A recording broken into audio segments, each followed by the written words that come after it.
چوتھا سپارہ اس کا دوسرا رکوع، اس میں رسول اللہ نے ارشاد فرمایا کہ اللہ تعالیٰ کا فرمان ہے آیت پاک، یوم تبیض وجوہ وتسود وجوہ، قیامت کے دن کچھ چہرے سیاہ ہوں گے اور کچھ چہرے چمکدار ہوں گے، ان پر نور برس رہا ہو۔ اب اگر رسول اللہ کے فرامین نہ ہوتے، حدیث نہ ہوتی، تو آج جتنے گروہ ہیں، جتنے فرقے ہیں، سب کہتے ہیں یہ ساڑھے واسطے اتری ہے۔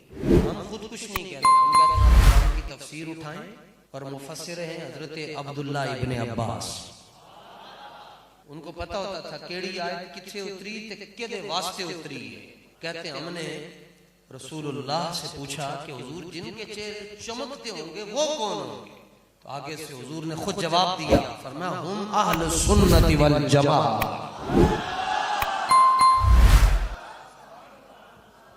وہ اہل سنت و جماعت۔